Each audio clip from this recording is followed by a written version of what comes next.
Welcome to the Global Networking Forum, Commercial Opportunities in Earth Orbit with Blue Origin.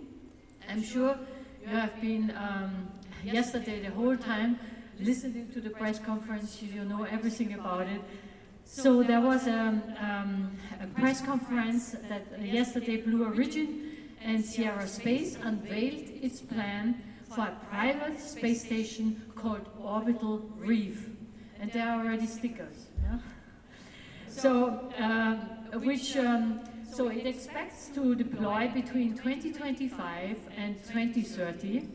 And Orbital Reef will really provide a place for researchers, industries and commercial customers and international partners to visit and to work. And with an internal volume nearly as large as the International Space Station, Orbital Reef will be able to house, at the beginning, 10 people, but certainly more in the future.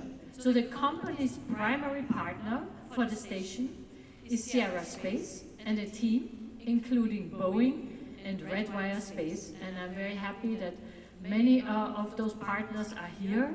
And we will hear very interesting things about this exciting endeavor, which was just unveiled yesterday.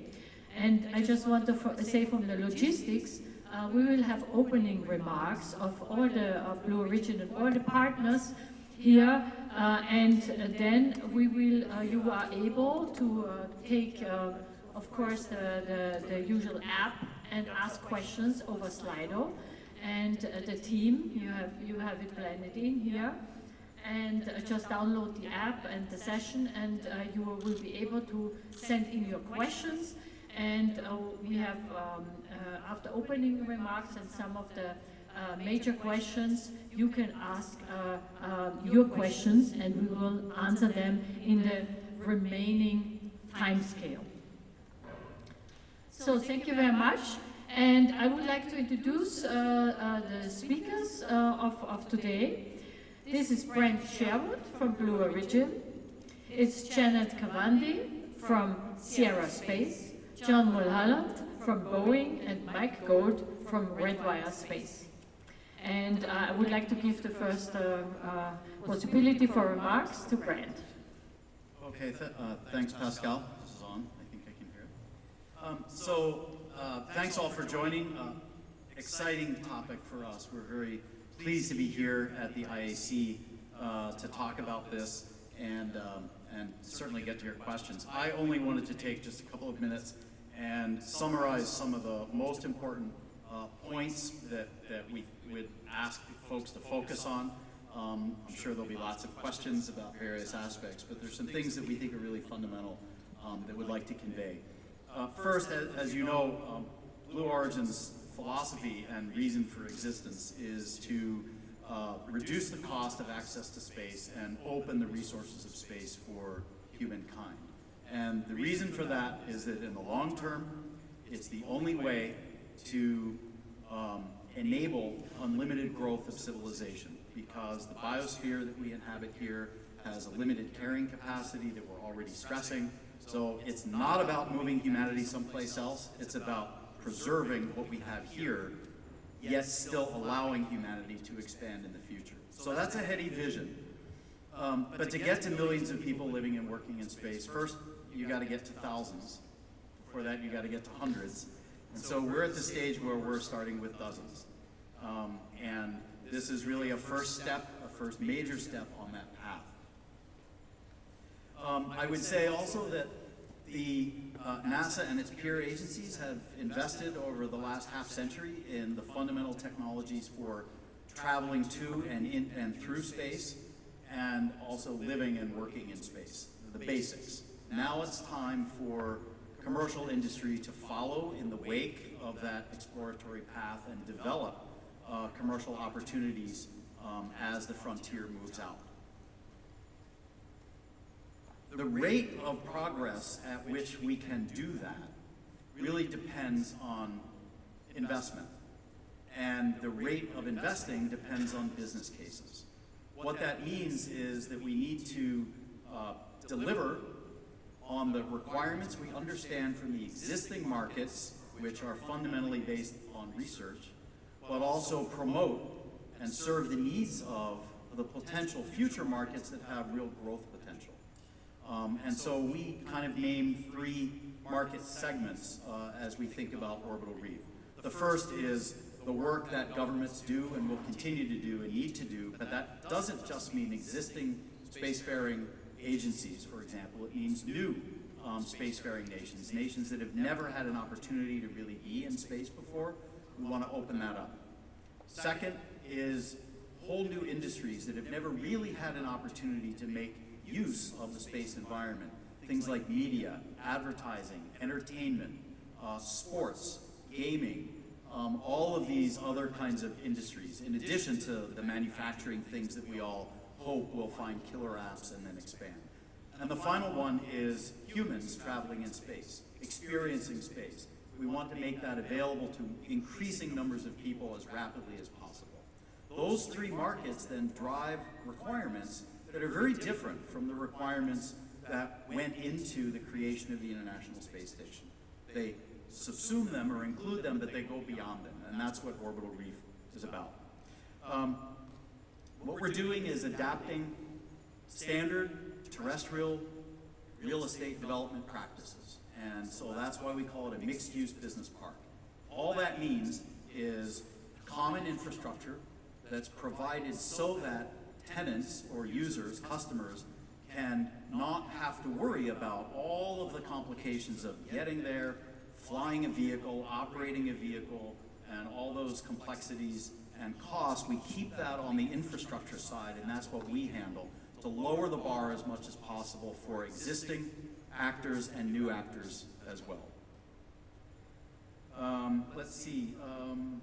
I think we'll get to some other aspects of orbital reef later in the questions, so I'd like not to spend more time, but and ask you to enjoy a short video.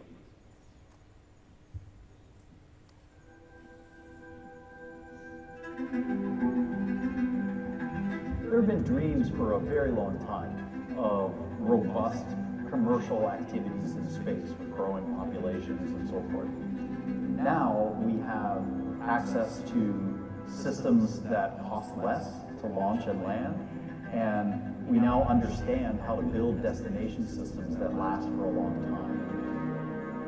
It's the commercial world in which advanced capabilities get normalized and become a part of everyday life. Orbital Reef is a full-fledged commercial space station. Think of it as a village. Think of it as many different organizations and people in their own parts of Orbital Reef doing their own activities, where all types of companies can come together and do research and or production, and also provide opportunities for tourists to come and just experience what space is like. It's an ecosystem that will allow ideas to grow, to germinate, whole new fields and areas of economic arena, new science that we can't even imagine now. Orbital Reef starts with 2 strategic partners, Blue Origin and Sierra Space. These 2 together have the fundamental elements that give us both transportation of cargo and crew and the destination system essentials.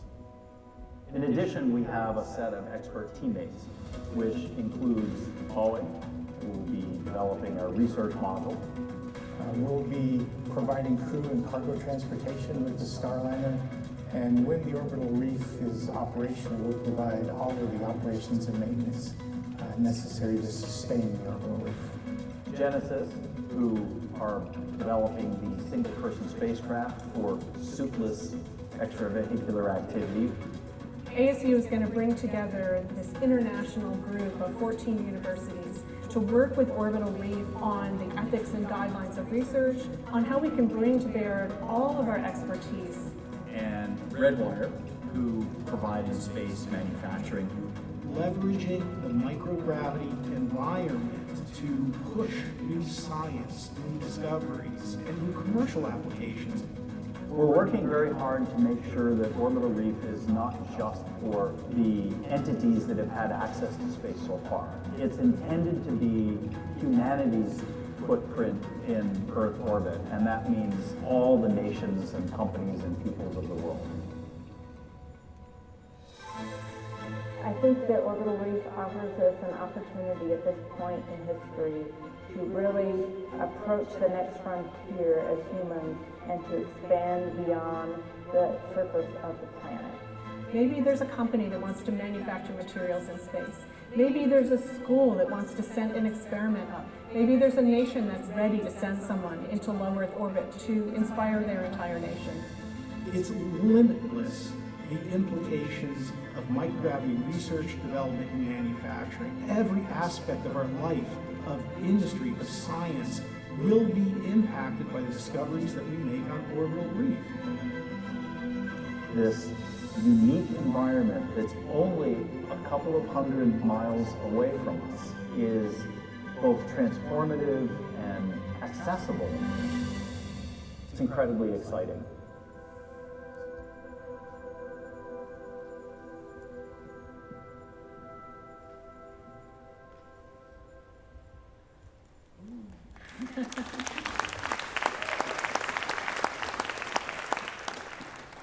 Very exciting future. Janet, may I ask for your opening remarks? Thank you very much. Well, I'm president of Sierra Space, and if Sierra sounds familiar, we are a wholly owned subsidiary of the Sierra Nevada Corporation, or SNC, recently carved out so that we could really focus on space and accelerate our space work. And when we were contacted by Blue Origin to participate in Orbital Reef, we were just thrilled. We had initially planned to do this on our own, but when we learned more and more about the concept of the reef and what it could provide, how we could all supplement each other's capabilities and complement each other, that allows us to go much faster. So we can each contribute our own components. They're very complementary to each other. We provide redundancy in this type of system, and so we decided very quickly that this is a much better way to build a space station that would endure and offer a lot of capability at one location. Last night I kind of likened it to the Dubai Mall. If you haven't been, you should go see it because it's incredibly impressive, but it's, so many different components all together in one place, offering so many different services. Anything you want to do, from seeing an aquarium to movies, to buying clothes, to food, to everything is in one place, and you can share resources, and it makes it much more economical, and it's a go-to place where you can do business. So we're very thrilled to be part of that. What Sierra Space brings to Orbital Reef is a space plane, the Dream Chaser, which is about a year from launch now, a little over a year from launch. We currently are under contract for the commercial resupply services to the International Space Station. We have 7 missions to go there. We are certainly in no hurry for the International Space Station to come to its natural end of life, but when it does, and it eventually will, we want to have a space station in orbit that allows NASA to transfer over as an anchor tenant, as well as many, many other customers, all types of customers in the future. The second component that we bring is this inflatable module called the LIFE module, and it is a large integrated flexible environment. That's what LIFE stands for. I know you heard earlier about a different inflatable, so this is like that in many ways. We have radiation protection, micrometeorite protection. We've already done LIFE full-scale testing on this, creep testing. We've done the pressure testing, and it's currently on display down at the Kennedy Space Center in the SSPF, the Space Station Processing Facility. So we've already tested. It's already far along and ready for people to start using it, I think, very soon. And as well as the Dream Chaser next year. So I think I'll end there and pass along to John. Yes, please, John. Hey, thank you very much, and thank everybody that's came here today for your interest. Hey, it's been less than 24 hours since Orbital Reef became public, and it's amazing how many people have already contacted us, both external and internal. Even internal to Boeing, we're fielding a lot of requests for people that want to contribute to this amazing project. And I think it's because it's both familiar and transformative. Familiar for us because of our legacy on the International Space Station, designing and building the U.S. segments and doing sustaining engineering for the 20 plus years, but transformative because we have a vision of changing both how and how many people work and live in space. And so it's going to be an incredible amount of fun. But I really do want to point out that Orbital Reef is not a competitor of the International Space Station. The ISS, it really is still in its prime. We're producing more science with more crew than we ever have. And NASA and our stakeholders are working to extend ISS to at least 2030, which is really important because we certainly can sustain a gap in low Earth orbit. It's, what we do in low Earth orbit is just too important. And we really think there's so much in store in LEO. We need to continue and expand the cutting edge research we do. We need to enhance manufacturing research and manufacture of goods.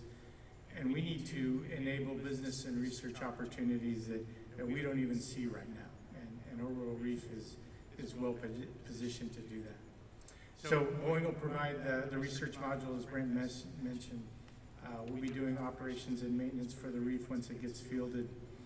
And we're really excited to be able to take the lessons learned and influence both the design and the operations of the orbital reef.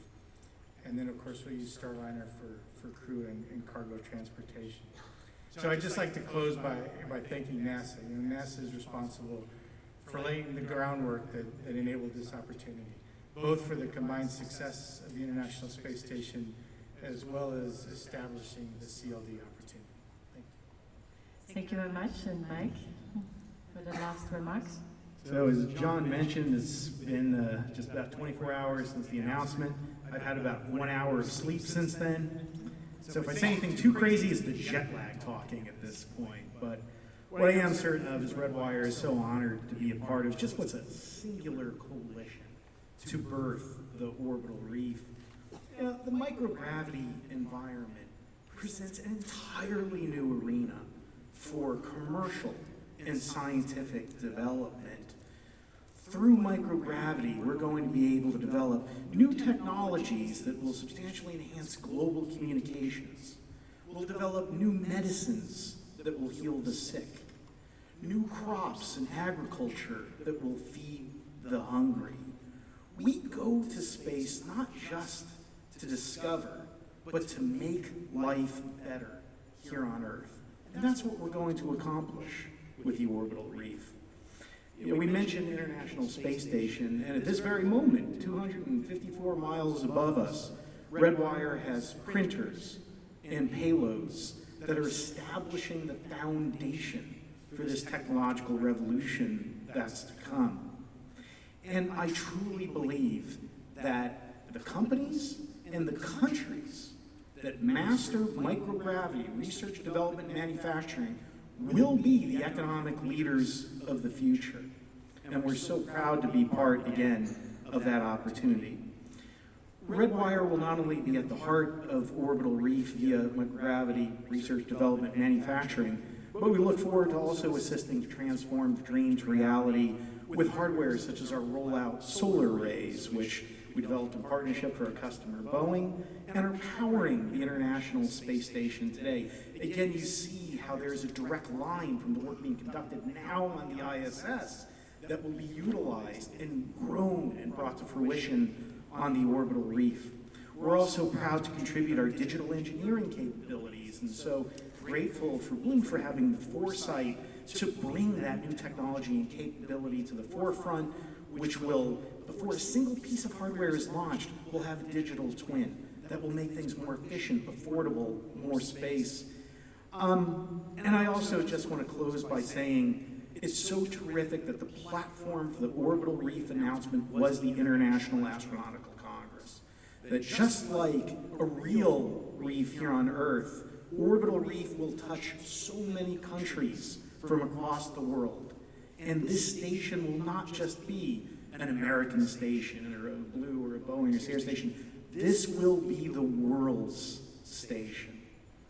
And again, we bring together an all-star team here of experience, of new systems and capabilities in terms of a system that can land anywhere in the world. And then, of course, the leadership, the entrepreneurship, the dynamism of Blue. So this is an all-star team that we're so excited to be part of.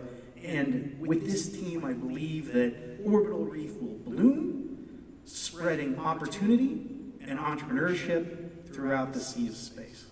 So with that, back to you, Pascal. Thank you very much to all the panel members for your opening remarks. Now we are coming to the grilling questions. But I think it's, I want to reflect on that statement you made. It is always wonderful to have those announcements at the International Astronautical Congress when we have, this time more than 4,000 people around, and people from all the different stakeholders, which can in particular appreciate such an idea and such a concept and such a future perspective and endeavor, which is really international and for everybody. So there are a lot of questions. I think a lot of people will be interested to understand, that's to Brent, how will Orbital Reef actually reduce costs to increase the access for users and customers? Thanks, that's a crux question. So something that everyone should understand is that today, 3/4 of the cost of operating the International Space Station is transportation. It has nothing to do with space station. It has to do with getting there and getting back. And so if you want to move the needle on cost of access, you have to start with transportation. We've all known that in this field. And so the Orbital Reef approach has 4 fundamental transportation elements as part of our open vertical integration. The first is the New Glenn heavy lift launch system, the first stage of which is reusable, and New Glenn will be flying within a couple of years. On top of New Glenn, we have 2 options for space vehicles. We have Dream Chaser, which again, reusable, and can land anywhere in the world for cargo, for crew, and Starliner, reusable, both compatible with New Glenn. So that's the essence of Earth to orbit and return to Earth.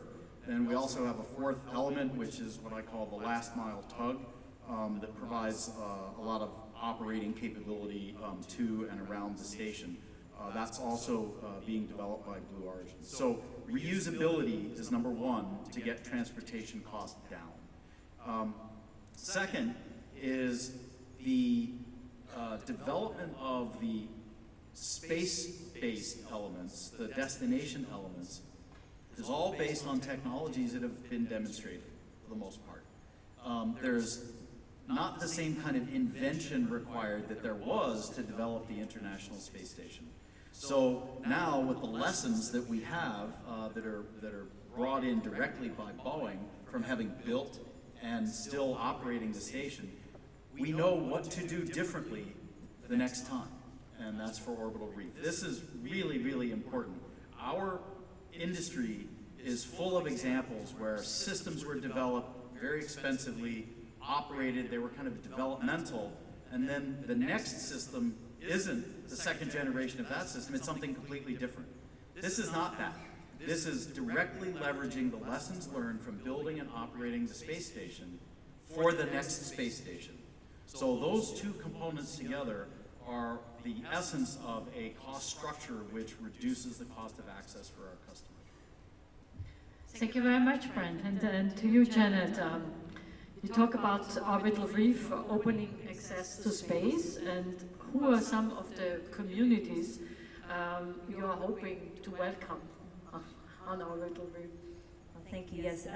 Well, obviously, NASA is one of the tenants we hope to welcome initially. We hope that they would be the anchor tenant to get started.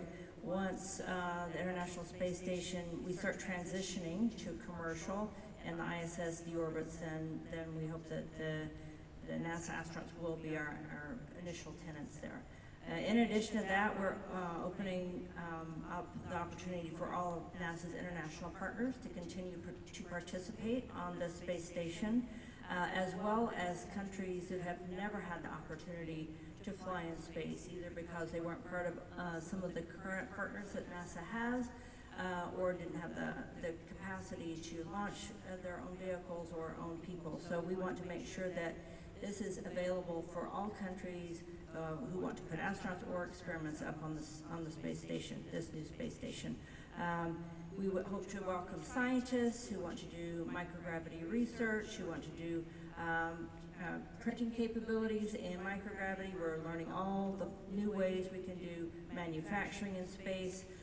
Satellite components can be made in space. Fiber optics can be made in space. We're learning how to print human tissue now, so that we could print tissue in space and potentially grow organs in the microgravity environment, which we can't really do here on Earth. Cancer treatments, all kinds of human research as well. Having been there myself and been the subject and the operator, I have a full appreciation of the full spectrum of at least science that has been done in the past, and it opens up so many more options of ways to do science in space. In addition, as was mentioned earlier, the space plane can now bring back sensitive experiments, those that are subject to being destroyed if they were to come down and splash in the ocean or on land. You can glide them into a runway much like you could on any commercial aircraft, on any 8,000-foot runway worldwide that could land, say, a 737, and bring the people and the cargo off safely.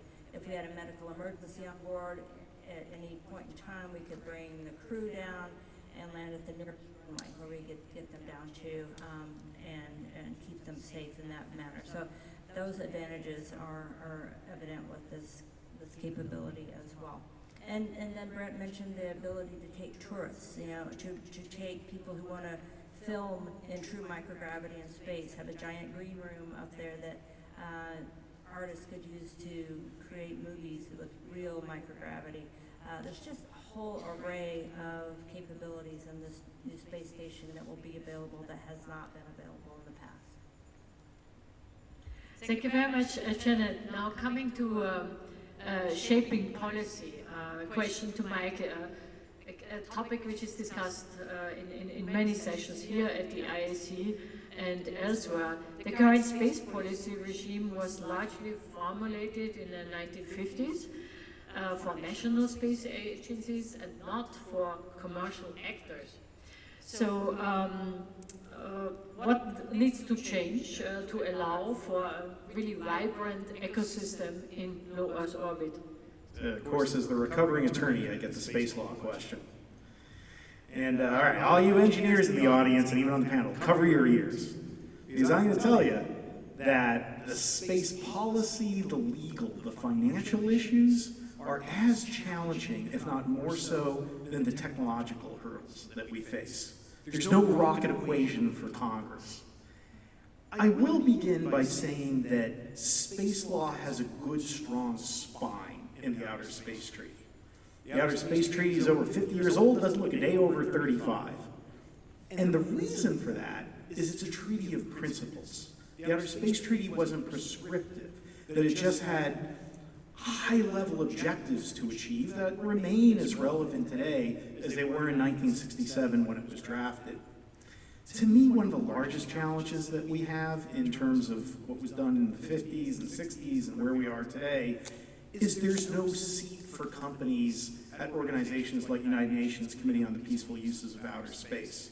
The entire international and really to an extent domestic space law and policy structure was not designed for a paradigm where commercial players are in the role that they are today. So we really need to try and focus on groups like the Hague International Space Resources Governance Working Group, the name just rolls off the tongue. But these sorts of NGOs where private industry can sit next to government and academics and together craft ideas and concepts that then can be flowed into United Nations COPUOS, because I do want to compliment Senator Pippo and everyone at COPUOS and NUSA. I think they do a great job, but we need these groups to be able to push. And then finally, I would say we need to focus on norms of behavior in space that are going to be critical to maintaining peace and prosperity. I've heard there's a document out there called the Artemis Courts. It's a great page turner, not a long read. I recommend it highly to everyone. And it talks about principles of transparency, interoperability, registration, due regard. This is the foundation that our future in space needs to be built upon. And if we can come together as a nation and as a world to agree on these norms of behavior, well, that's a future that I'm really excited about, not just as an attorney, but as a space advocate. So I'm looking forward to it. Back to you, Pascal. Thank you very much. It's a topic which is discussed, really everywhere now. And I'm coming to my question to John. Boeing has spent the last 30 plus years designing, operating, and maintaining the International Space Station. What lessons have you learned that should inform any kind of next generation space platform? I mean, that's one of the funnest subjects, right now, especially at this stage of our design. And, the ISS has been amazingly successful. They've worked, every day improving their efficiency and capability. But there's so many lessons that you don't understand until you've actually worked on something for this long. And so, driving that into the early design and operational concept is going to be really important. And there's multiple levels. I mean, there's tactical stuff that I won't spend a lot of time on, but just simple things like, what's the right habitat diameter? Where do you have enough capability for storage? Storage is always a huge problem. Easily configurable science equipment so that you can adapt to changing needs, work platforms, what's inside versus what's outside. Really trying to understand how people spend their time, because you're not really adding value unless you're doing experiments or creating something, and how we don't spend our time valuably, like redoing storage, how you set up work platforms. So just really understanding how you create value on orbit is really important. And then there's strategic things, and for brevity, I'll just, one that was mentioned before, having multiple spacecraft being able to service or resupply from a cargo and a crew standpoint. Incredibly important, and a lesson that we learned over the years is unlike redundancy is critical for establishing and maintaining a platform like this. So it's those kind of things. Thank you very much. I actually would like to go to the question of the audience, because they are numerous and a lot more or less align around one theme, but I just want to also not really assign a person to answer it. You just go ahead, yeah? So there's one question which I think is important. Who is driving the science increase on the space station?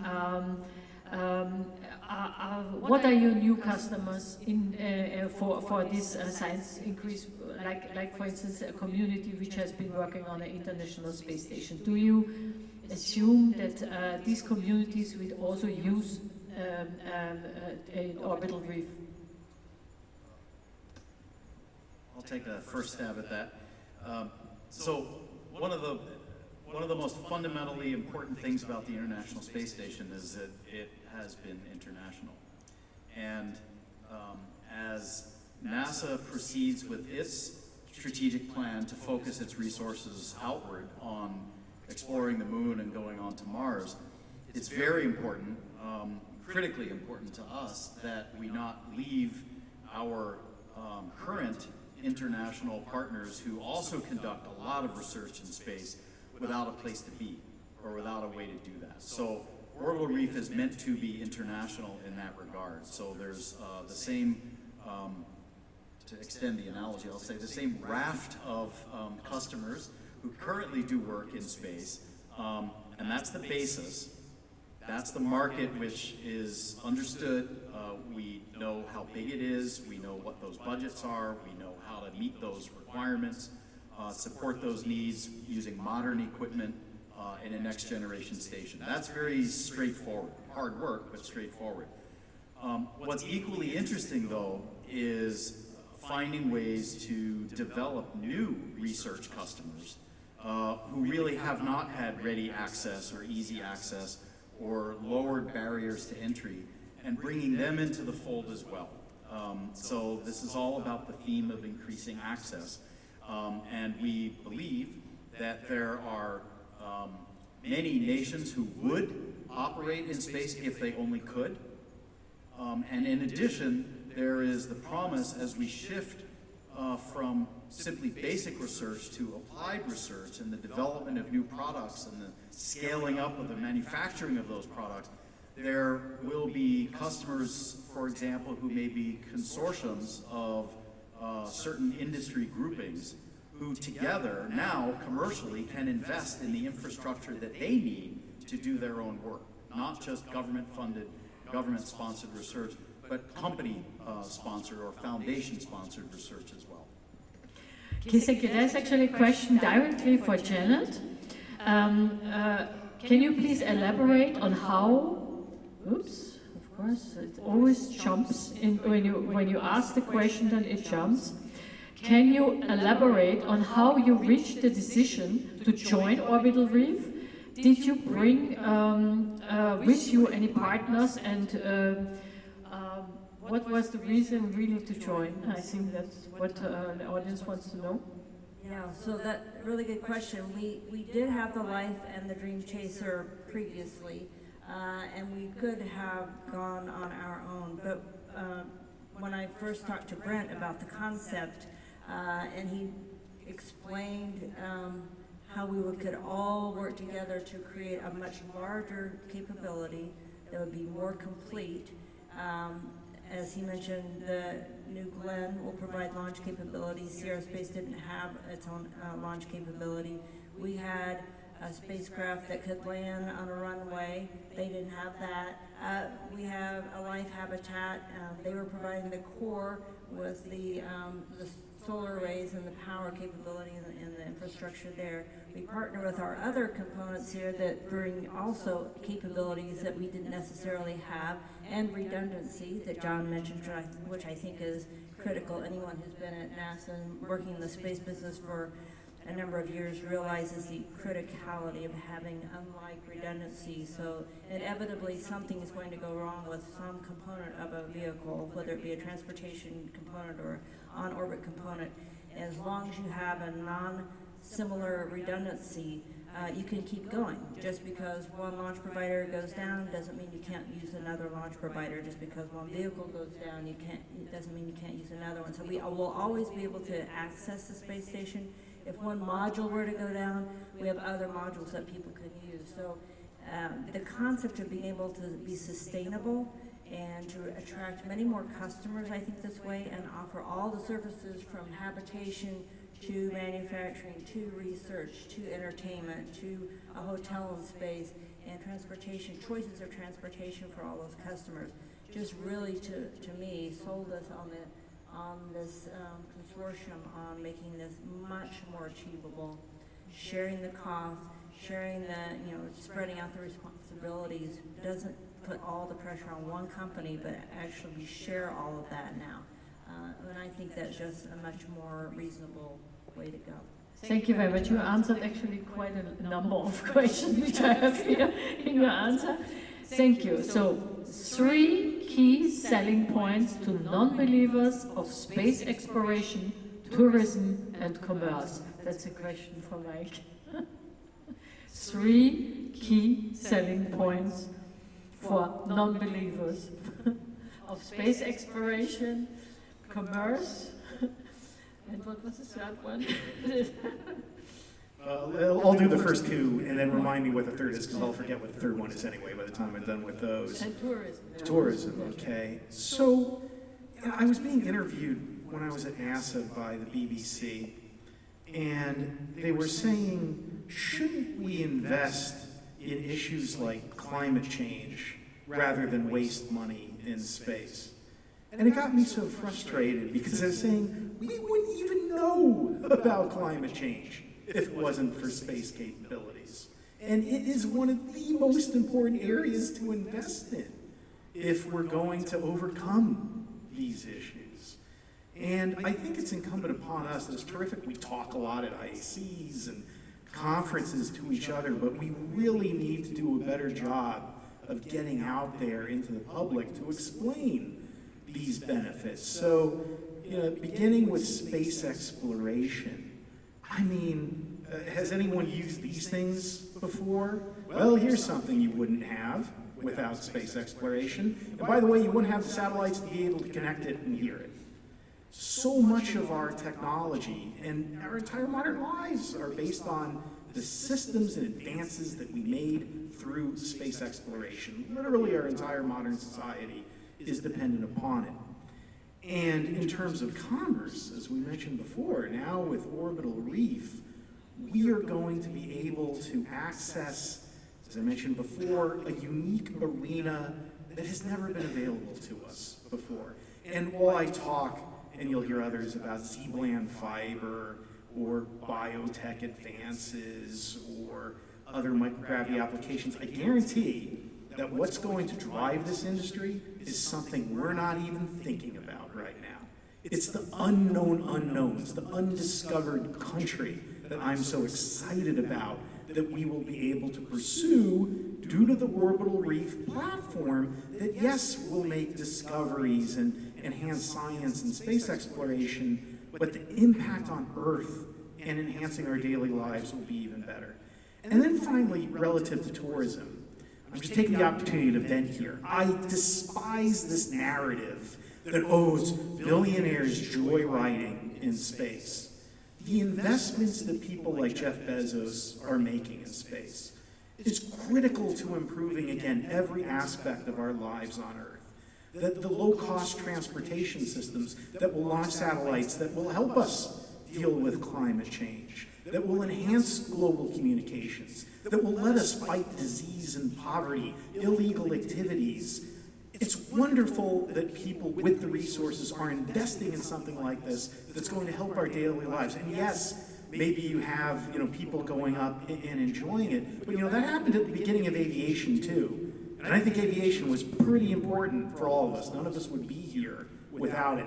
I'll just end with an anecdote that when I was at Bigelow Aerospace, we launched in Russia, and we're using Russian launch systems, something that, again, thanks to these investments, we don't have to do.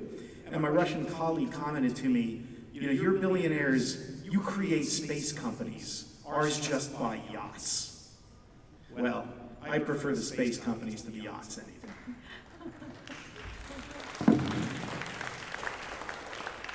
So I'm always alternating between, technical questions and inspirational questions and science. And so there is one actually really for John, I think, which you could answer very well.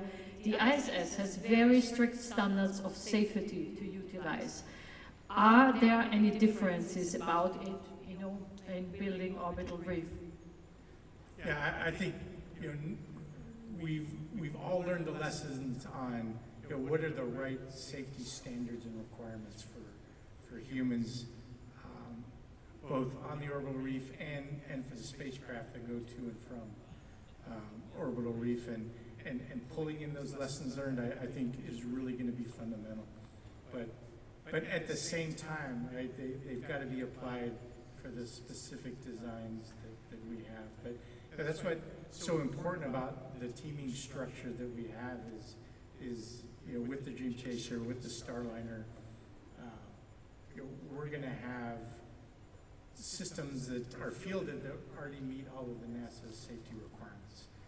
Having New Glenn in development right now, built to the NASA safety standards, but that just simplifies all of the certifications that we're going to have for NASA for other users that they're going to want to come use it.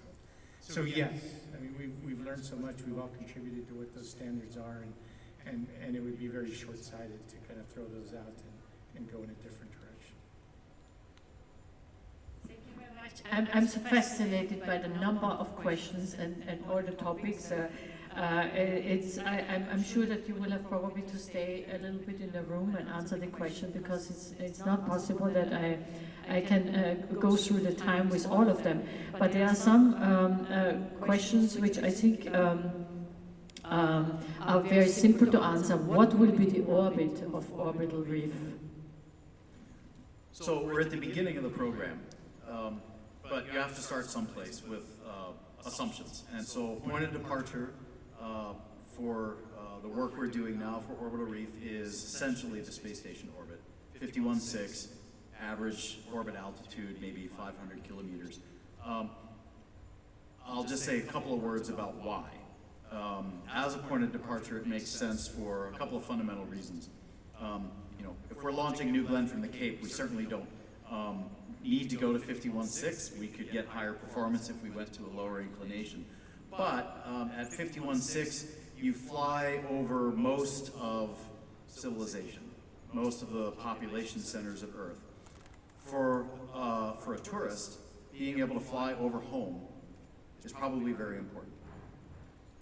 And certainly you get, in the mid-latitudes, you have less cloud cover than around the, closer to the equator, so better viewing opportunities and so forth. But also, completely different reason.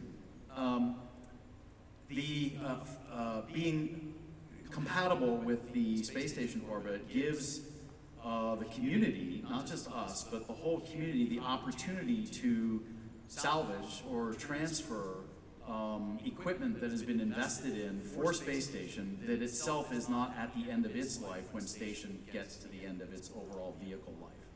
And so that means that equipment in the inside, maybe full modules, customers can then transfer straightforwardly their business to orbital reef, and we can accumulate that business. Those customers have a place to go with infrastructure already flying and don't have to worry about their own future when they get to the end of the life of station.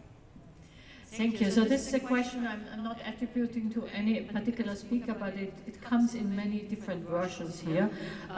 It is, will the orbital reef be open to all nations regardless of politics? And that is obviously also a question which is very important for an IAC Congress, because we have so many participants here from all over the world. Who would like to answer that? I charge by the hour for legal advice here, by the way.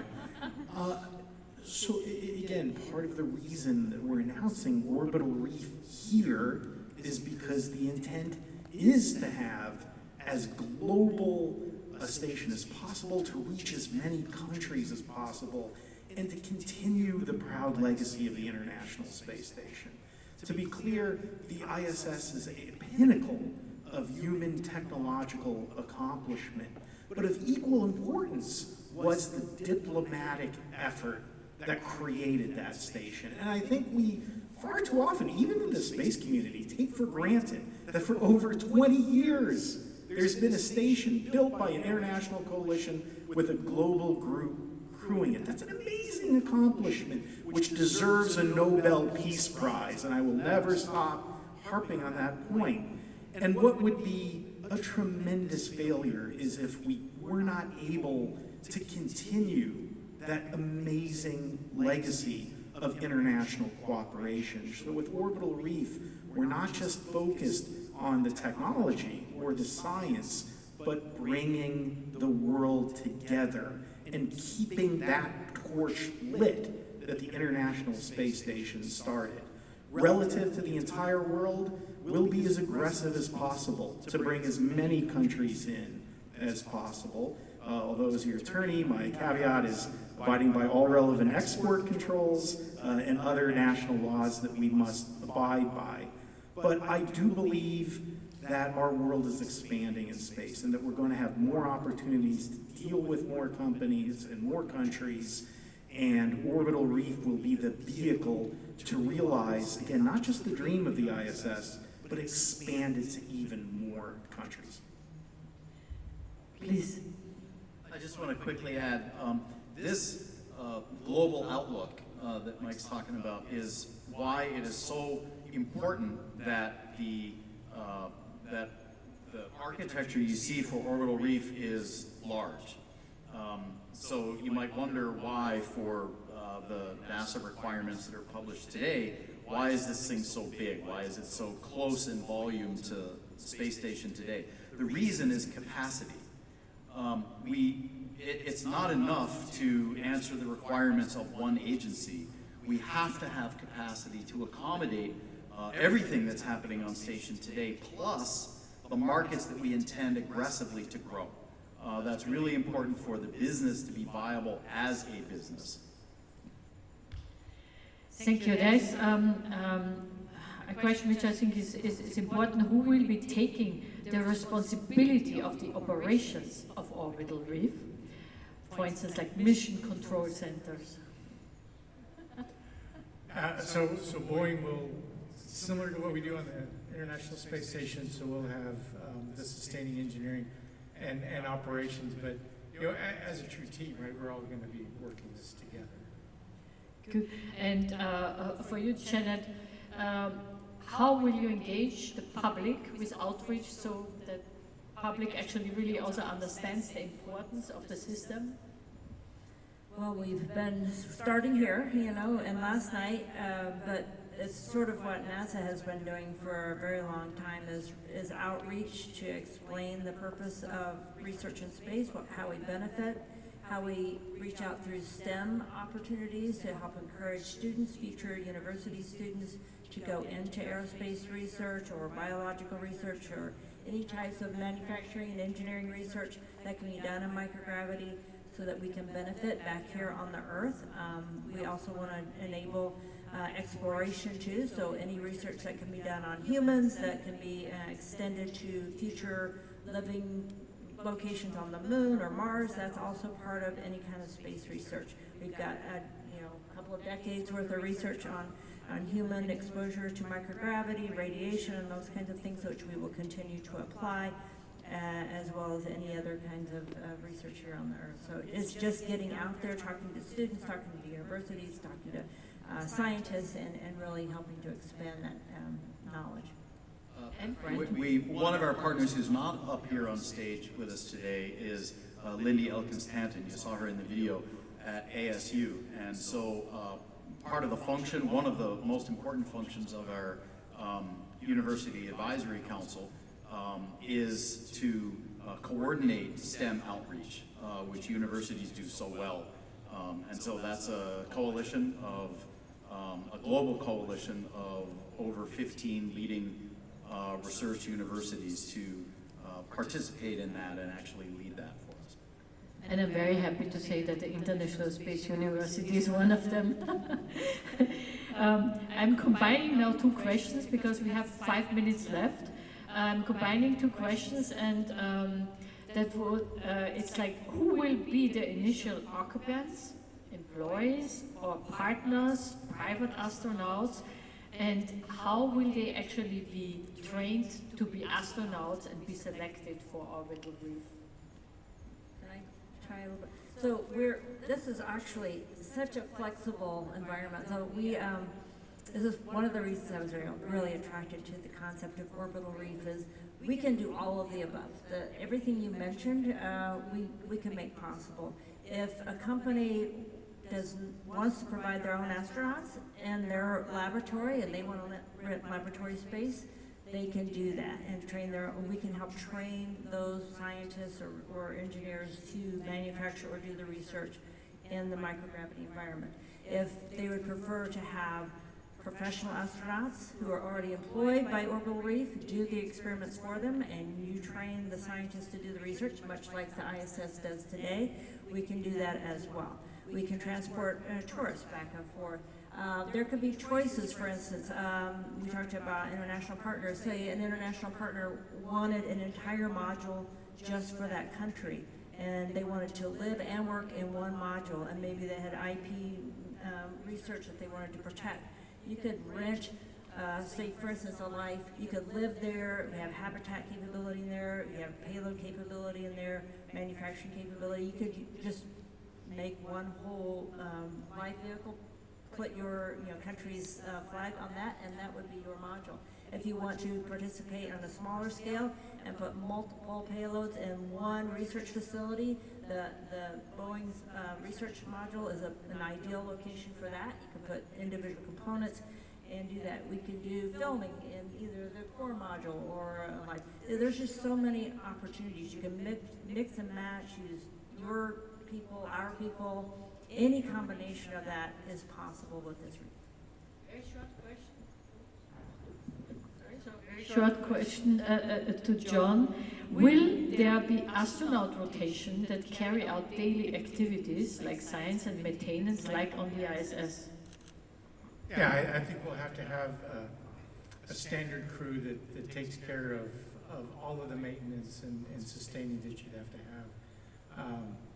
And I think as Janet and Brent mentioned, whether they'll conduct the science experiments, I really think up to the desire of the users, right? Do they want to conduct their own? Do they want it to be conducted for them? And either one of those is possible. Fine, and this is the last question because our session ends in 2 minutes. We have a lot of students and young professionals in the audience and here at the International Astronautical Congress. Why should they care about the orbital reef concept? Why it is important for them? What is their future on orbital reef? Maybe Mike and Brent can finish this panel. I'll just jump right in and just say two things. One is the overview of Earth that you get from low Earth orbit is transformational, as all astronauts attest. The more people on Earth who experience that viscerally, the better off we will all be. So that is an optimistic path for our future, and I think the youth of the world should be inspired by that opportunity. When I was a kid, a lot of us dreamed of becoming an astronaut. That's the way we described it. Some of us actually made it. Others of us did other things to get close to it. What we're announcing here this week actually means that the young generation today can, many more of them, can fly in space in their lifetime. And that's just an incredible thing for us to have brought to the world. Can I add one thing? And I think for the younger Do all 30 seconds or something like that? It would be great. No, because this is really passionate. But hey, especially for the younger generation, I mean, everything we've learned as a species has been learned under the presence of gravity, except for what we've done just in the last 20 years. And so there are so many things that react differently when you're in microgravity, and just cells and cell research. Because of fundamental research on the International Space Station, we created a cure for Duchenne's muscular dystrophy. I mean, just a horrible disease. And that's because in microgravity, cells don't collapse because of the gravity. They expand out. You can see them better. You can look at the interactions. And the research that was done there allowed that cure. Just late last year, or earlier this year, recently, on the International Space Station, we did the first test, or somebody brought up the first test of a possible mRNA cure for leukemia. I mean, the research that's going to be conducted in the next 100 years and what we learn is going to be just enormous. And it's going to be because of destinations that allow that research to happen. And that's why they should care. Not because of what's going to happen in space, but because of what will happen on Earth. I'm old, a lot of gray hair here. I ain't gonna last that much longer. But the students that you're talking about, it's their future. And what kind of world do they want to live in? Do they want to be able to solve the existential crises that we face with climate, with disease? I believe in science. Who believes in science out there in the audience? And I think that through science, through exploration, through thinking, we can build a better future. And through orbital reef, through space exploration, through the microgravity research that will influence every aspect of industry, of science and commerce. There's two kinds of societies. There's the ones that master microgravity research and development, and then the ones that don't. I believe it will be a next evolution in our industrial, scientific, and commercial capability that will solve so many of our problems. And the future with microgravity, that's a future worth fighting for. That's a future worth being a part of, and I hope that every student and everyone joins us on that journey. I guess having been there and seen that, I can attest that it does change you whenever you see the Earth from space. I mean, we know what it looks like, but it's like going to the Grand Canyon. You see pictures of the Grand Canyon, you go stand on the edge of the Grand Canyon. It's a whole different experience. So having been there and seen that, you do want to share that experience with as many people as you can possibly share it with, because of the appreciation you have for the planet, the visibility that you have of what humans have done to the planet. You can see the runoff from the clear cutting, you can see the pollution in the air, you can see what we've done. Having experienced the results of experiments in space and the benefits that we're bringing from those experiments, being the guinea pig, doing the experiments, you realize that we are making a difference. Having mapped the Earth from space and seeing that on everyone's phone and Google Maps, you know, that's something that we've tangibly brought back from space that people don't even realize, you know, and you don't have to realize it, but the more we get that out there, the more that we realize that we are benefiting tremendously from being up there. That's what we want to try to educate people better on and allow more and more people to go up there and experience it for themselves.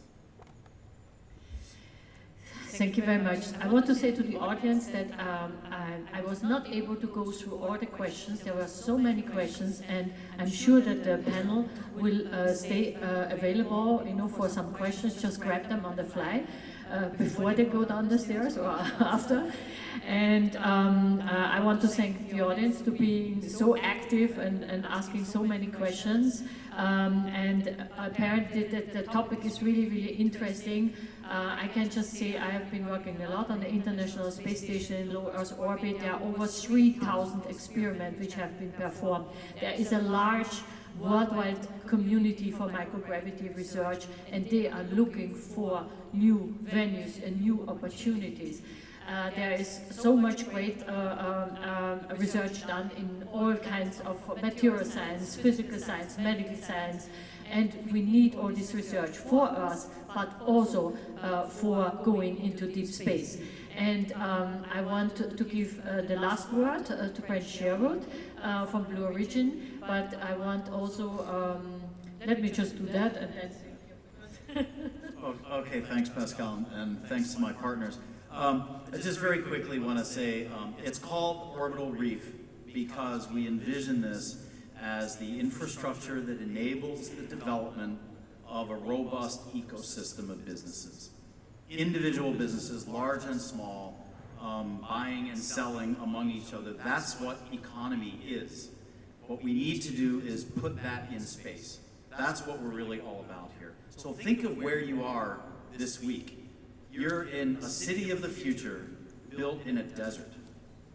All Orbital Reef is, although it will be challenging, is building a destination in a place that's hostile but full of opportunity. Thanks. Please join me and to thank this really fantastic panel and with such an incredible topic.